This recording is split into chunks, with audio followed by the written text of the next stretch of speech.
peasant refused a fortune for his mule, then lost it, and his son, while breaking in a wild beast, broke his leg. But those two misfortunes saved his son's life from a deadly war.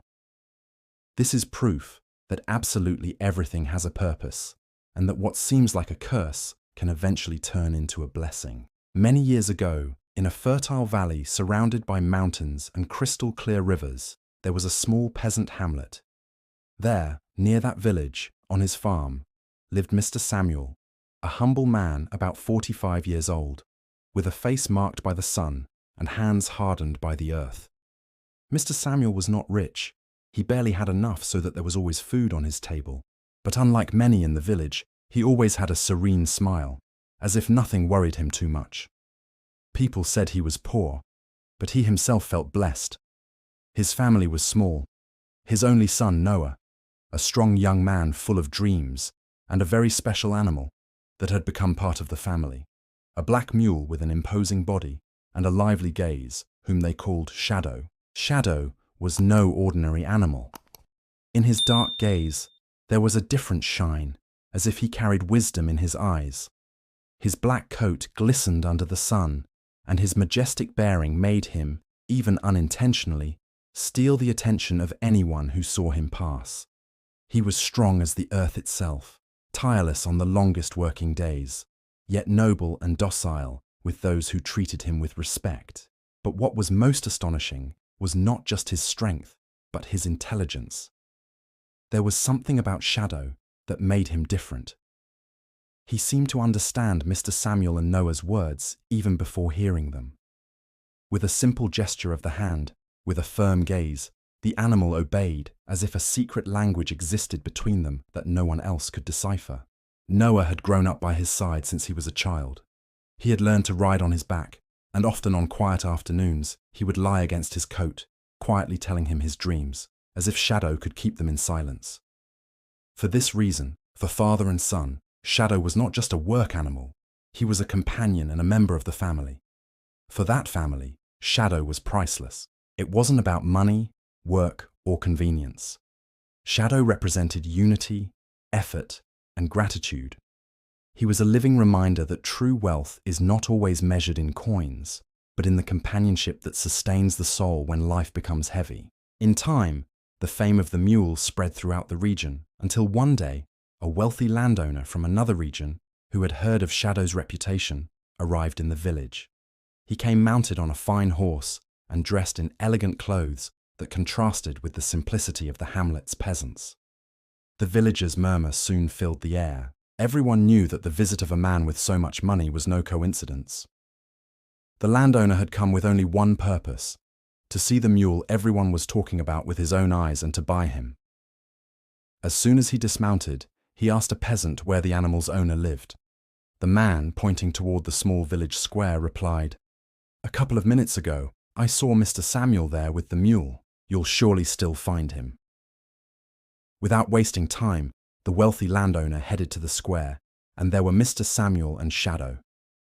The humble peasant was buying some simple provisions before returning to his farm. The contrast was evident: the man's simplicity and the imposing presence of the mule, who seemed to guard him like a loyal sentinel. It was then that the landowner saw him up close, and could not contain his astonishment. When he saw the mule, the man was impressed. He had never seen an animal so strong and so well cared for. "That mule is worth gold," he said with admiration, and when he finally stood face to face with him, his words were immediate. Then, in front of everyone present, he offered Mr. Samuel a large sum of money to buy him. It was so much that with that amount, Mr. Samuel could have stopped working for years. The village fell silent, awaiting the answer, but to everyone's surprise, Mr. Samuel smiled calmly and said, "Sir, I appreciate your generosity, but this mule is not for sale. Shadow is part of our life. I couldn't exchange him for money." The murmurs soon followed. Some villagers said, "This old man is crazy, rejecting so much money for a simple animal." Others added, "He's a fool, he'll stay poor until death." But Mr. Samuel, calm as ever, continued with his life. One dawn, as the roosters were just beginning to crow, Noah went to the stable to find Shadow to go to the field to work and discovered he was gone. His heart raced. He called his name over and over, but the mule had disappeared. He ran to the fields, checked the fences, searched the dirt roads, but nothing. The animal's absence filled the air with a heavy silence. Noah searched the entire farm, reaching the boundaries with neighboring farms. He spent the entire day asking around, checking pastures, even following tracks that were erased in the mud and grass. But as night fell, exhausted and with a restless soul, he returned without any answer. Noah, his eyes full of frustration, asked his father, "Dad, how can you be so calm? We lost the most valuable thing we had."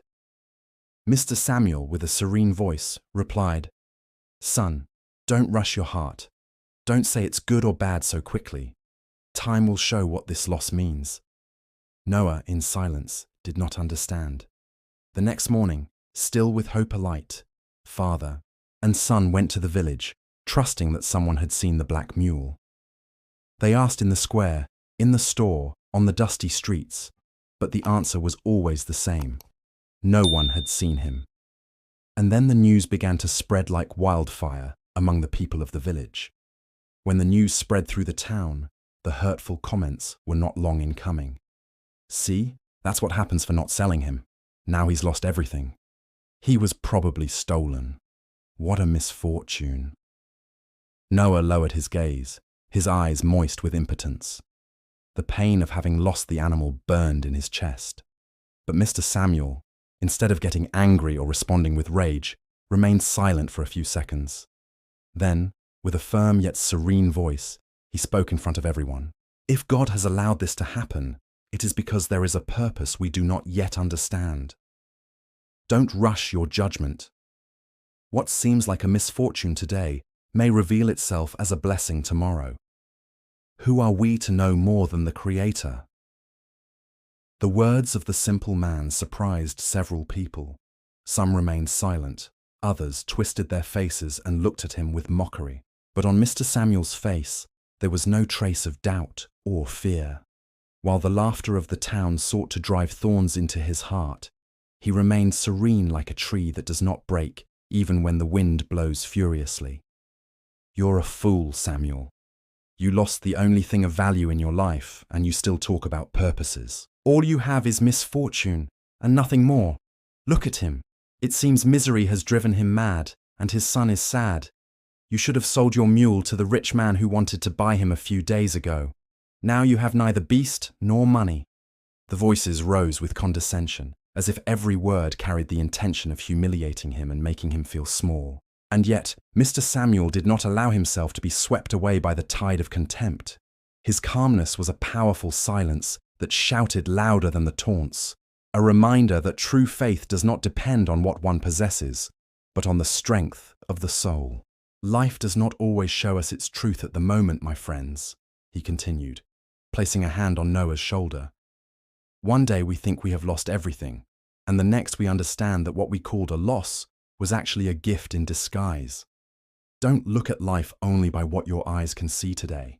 Look with patience, because time is the only one who knows how to separate what is good from what is bad." Noah looked at him in astonishment. His father spoke with such profound peace that it was impossible not to feel it. And in the midst of his sadness, he began to understand that perhaps his father's calm was not indifference, but faith. A faith that did not depend on circumstances, but on the trust that nothing happens without reason, that everything happens because the eternal, almighty God allows it, whether good or bad. That same afternoon, Mr. Samuel and his son began the return to the farm. The sun slowly set behind the mountains, colouring the path in golden tones. Noah, with a trembling voice, broke the silence. "Dad, I admire the calm you maintain. How do you do it?" Mr. Samuel looked at him tenderly and responded with serenity. "Son, everything in this life has a purpose. Even if we think things look bad, they often turn out for the best. You'll see. Have faith, accept what happens, and above all, be thankful. Hey, you're enjoying this story, aren't you? If so, write the phrase, 'everything has a purpose' in the comments. That way, I'll know you're connected to the message. And listen to this. 94.8% of the people who watch these videos are not yet subscribed. If you are part of that group, I invite you to do it right now. It's free, and you can continue to receive more inspiring and life-changing stories. Also remember that at the end of the video, you will find more stories on your screen.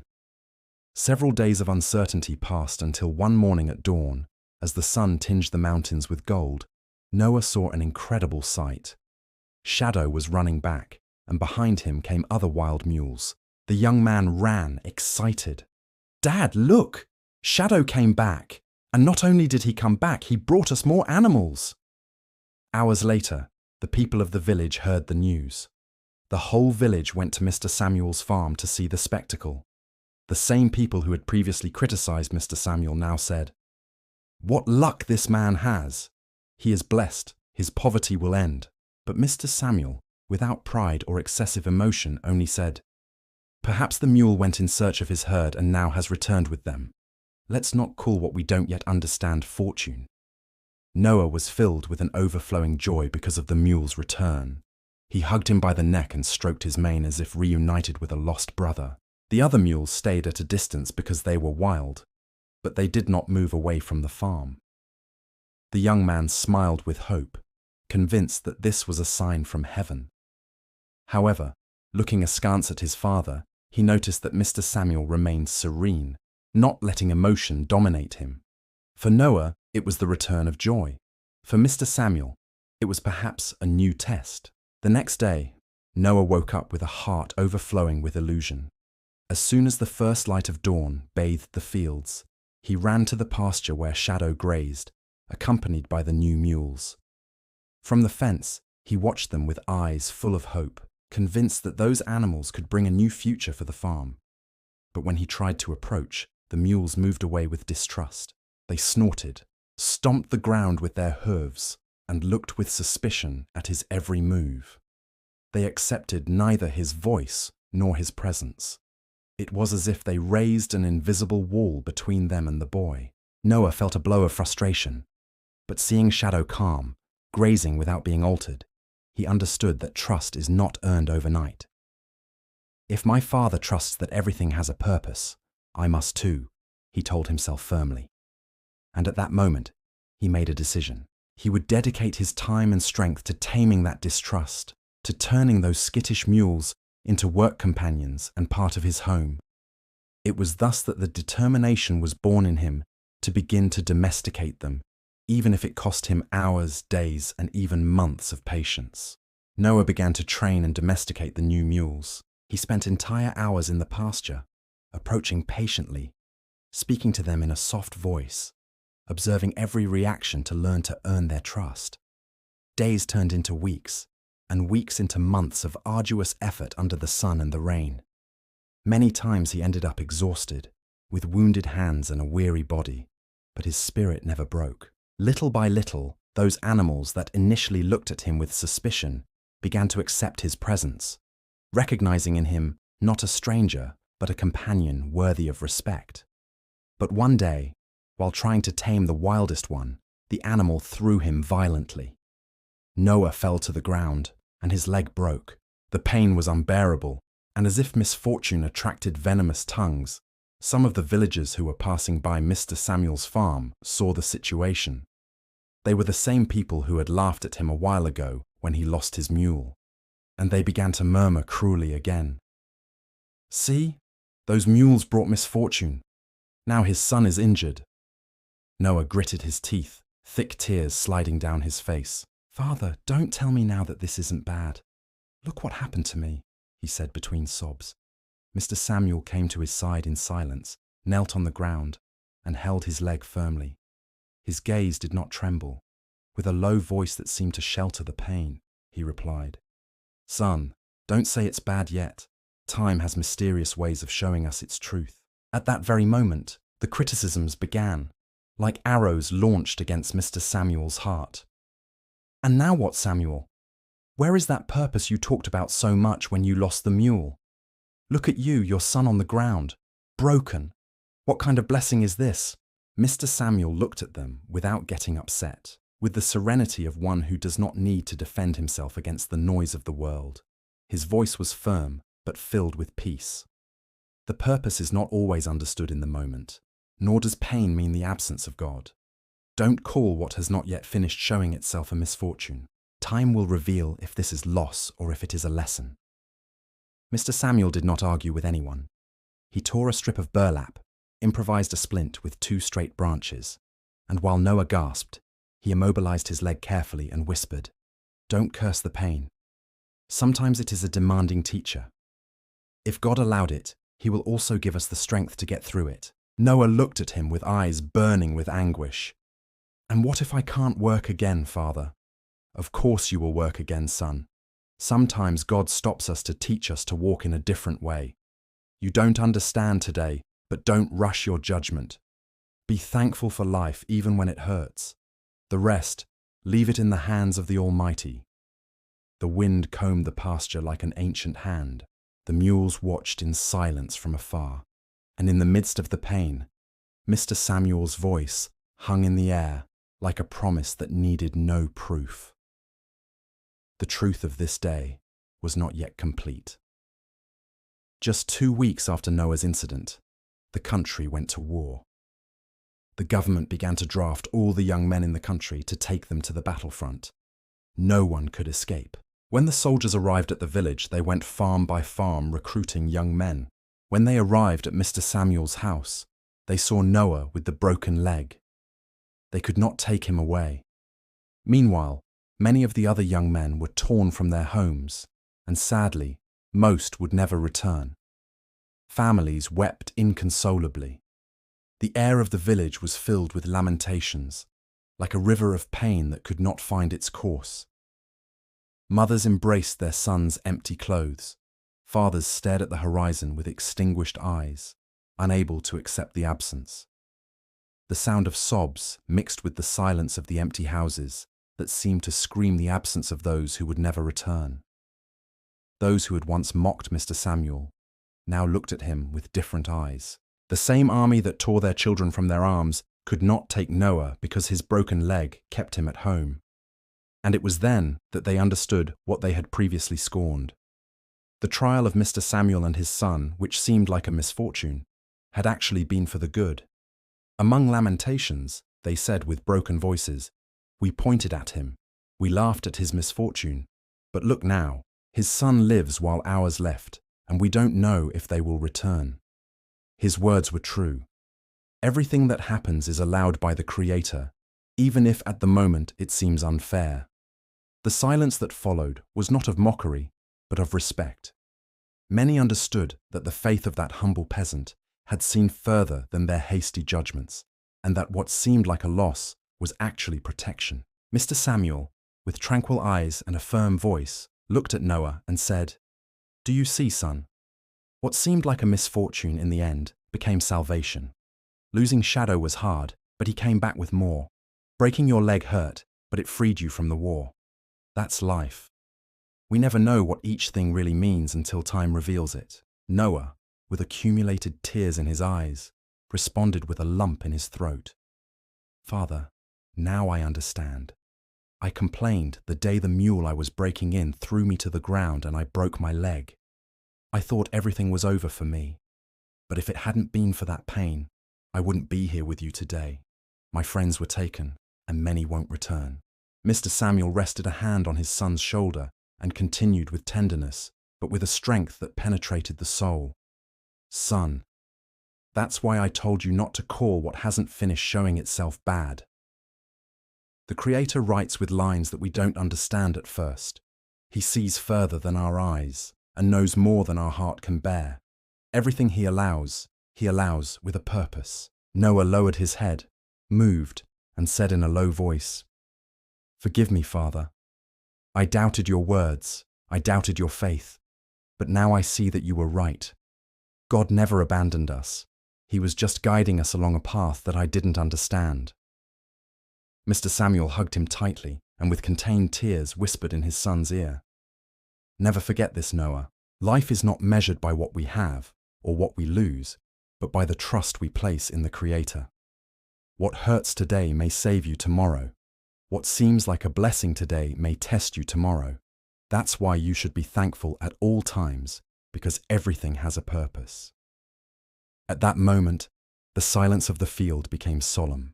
The wind caressed the branches of the trees as if confirming those eternal words. And in Noah's heart, a new faith was born. A faith that no longer depended on what he saw, but on what he learned to trust. I'm very glad you reached the end of this video.